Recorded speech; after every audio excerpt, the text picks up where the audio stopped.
baik, saya sudah bersama dengan salah satu narasumber yang ikut serta dalam ajang Festival Budaya pada Kelurahan Bumbon Sabu bersama dengan Ibu Aida. Ibu Aida, bisa diceritakan alasan kenapa datang kepada festival tersebut? Ah, Waktu itu kita datang ke festival dalam acara menyelenggarakan ini Hari HUT eh, 17 Agustus. Nah, itu waktu itu diundang oleh para RT-RT untuk meramaikan suasana 17-an. Tapi berasal dari Sulawesi Tenggara, tapi kami ingin meramaikan budaya-budaya yang ada di NTT, misalnya ini Sabu Rote Timur, tapi kami juga mau ikut meramaikan suasana dengan membawakan budaya kami, yaitu budaya dari ini Sulawesi Tenggara, ah, khususnya Buton. Pada waktu itu Ibu menampilkan apa, tarian atau nyanyian?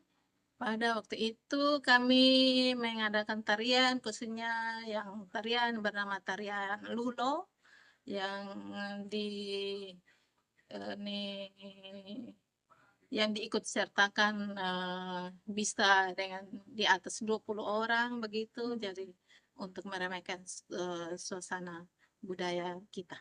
Oke, baik. Mungkin ada pendapat tentang acara penyelenggaraan tersebut, bagaimana? Lumayan pendapat saya cukup bagus dengan waktu itu budaya Sabu, Rote, Timur, Alor semua ada di sana. Tapi ya mungkin perlu ditambah lagi dengan budaya-budaya lain, malah itu lebih bagus. Mungkin ada hal yang perlu diperbaiki untuk mungkin ada festival selanjutnya di tahun ini mungkin. Di tahun ini bisa mungkin kami mau tambahkan tarian-tarian yang lain, yang ada versi-versi lain untuk menambah memeriahkan ini tarian kami agar semakin banyak yang mau mengikuti seperti budaya-budaya lain mau mengikuti seperti kami. Oke, dan yang terakhir, apa pesan yang ingin disampaikan untuk penyelenggaraan festival? Hal yang mau disampaikan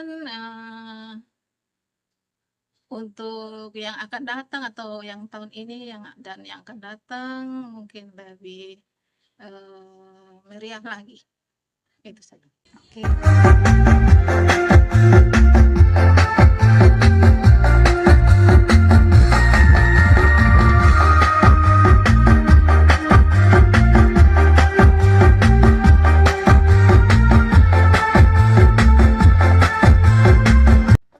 Halo semuanya, selamat datang di podcast kita kali ini. Kita kelompok 5 dalam podcast ini akan membahas tentang festival budaya yang diadakan dan diselenggarakan di tiap-tiap kelurahan di Kota Kupang.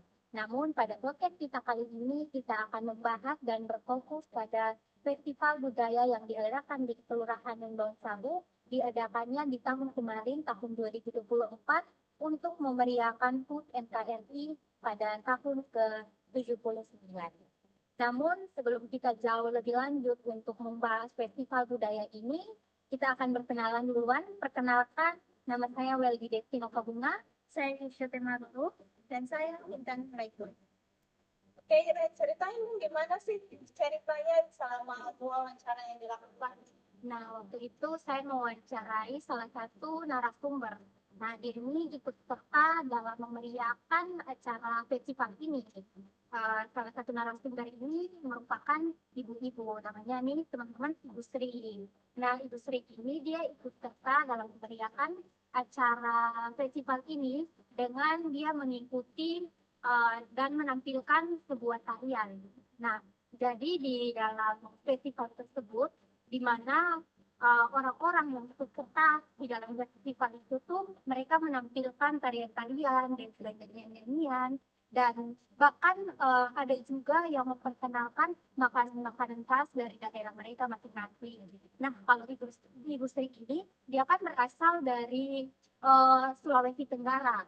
Nah, waktu itu Ibu Sri dan teman-teman kelompok ibu-ibu ini mereka itu menampilkan tarian dari Sulawesi Tenggara, teman-teman. Oh iya, Ira, boleh nggak sih Ira menceritakan keseruan waktu festival tersebut?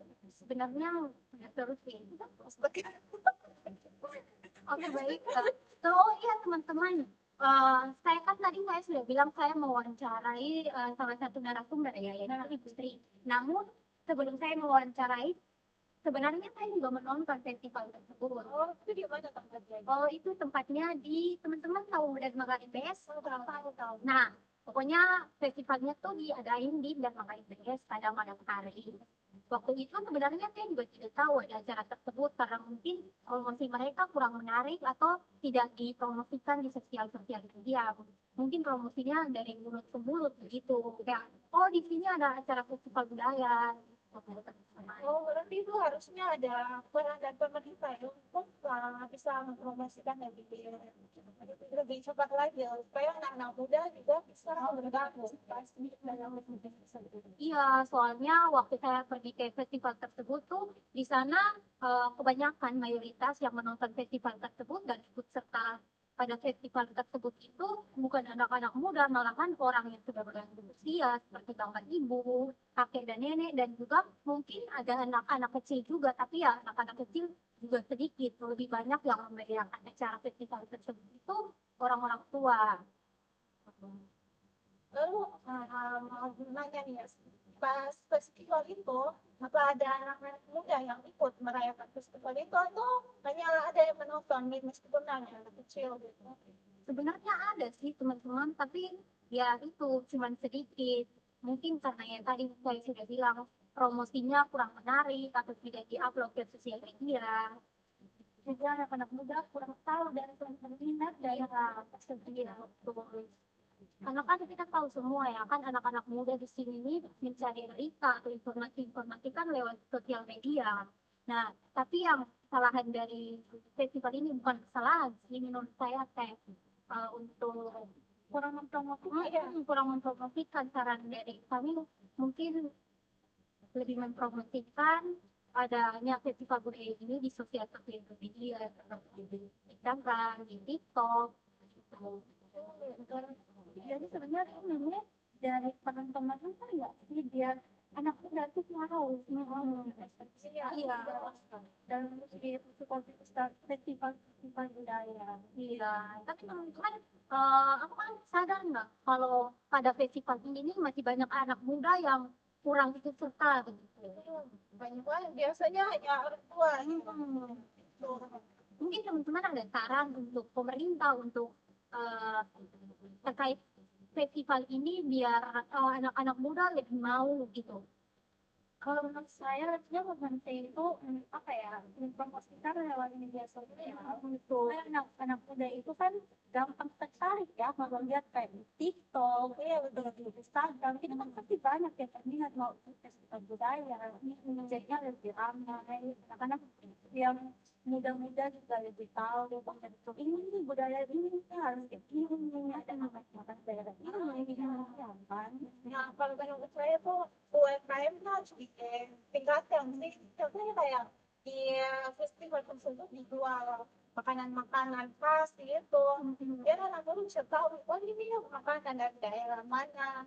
Terus mereka juga bisa tahu di seni-seni atau festival apa yang ada di daerah-daerah gitu.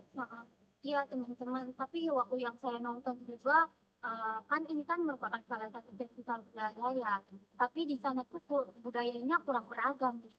Jadi teman-teman waktu saya pergi itu bukan hanya karena anak muda, kan tadi saya bilang kurang seru ya, tapi itu bercanda doang. Tapi sebenarnya betul kok. Nah itu bukan karena anak mudanya yang sedikit, tapi juga menurut saya ya fasilitasnya itu kurang memadai teman-teman, seperti panggungnya itu dibuat kurang meriah gitu, kayak tidak menarik begitu teman-teman. Terus bukan hanya panggung saja tapi dari sistemnya teman-teman, kan tadi kan saya sudah bilang dibuatnya jauh dari makanya MDF. Nah jadi sound sistemnya itu ketutup suara ombak teman-teman, seperti itu Sekarang ini karena kita buatnya di samping out. Jadi dari soundnya kurang, terus panggungnya juga tidak didekorasi dengan baik, jadi menurut saya itu kurang menarik teman-teman. Mungkin ada saran dari Pintan dan juga Kesha. Berarti itu urusannya pemerintah ya, maksudnya itu tanggung jawabnya pemerintah dalam pendanaan untuk festival ini. Maksudnya pemerintah lagi terus ada lebih fasilitas supaya kayak orang-orang tuh lebih ada festival budaya nih menarik ini bagus sih, jadi orang-orang tuh terus terutama anak-anak muda ya nggak monoton kayak ternyata ada budaya ini juga, ada dari budaya juga, untuk UMKM juga harusnya kasih fasilitas tuh yang memadai gitu, jadi kalau orang pergi juga nggak yang ini jorok ada ini ada betul Iya, betul. Mungkin juga estetika ya berpengaruh di sini ya kan, dia tahu anak muda semua nih sekarang kan rupanya yang kayak estetik gitu untuk pergi konsumsi media gitu, mungkin mau foto-foto di sana terus upload Instagram maupun TikTok kan juga kalau dilihat kan bagus ya teman-teman. Betul juga. satu lagi nih, kalau anak-anak muda biasanya kan mereka lihat pakaian adat tuh kadang enggak kalau ada seperti undangan gitu, jadi lah modifikasi tapi jangan sampai apa ya melenceng lah dari budaya yang ada. Oh iya betul juga, mungkin pakaian-pakaian adat dari daerah kan bisa dipamerkan juga Iya, di budaya itu kan. Betul, betul. Tapi ya ingat tadi juga Pinang sudah bilang bahwa modifikasi boleh, tapi ada hadapnya gitu ya. Jangan terlalu melenceng biar tidak memudarkan tuh budaya yang ada. Mungkin dari Kesha sendiri pernah begitu memakai pakaian adat yang dimodifikasi untuk fashion show mungkin, atau Kesha juga punya pengalaman seperti mengikuti festival budaya, acara-acara.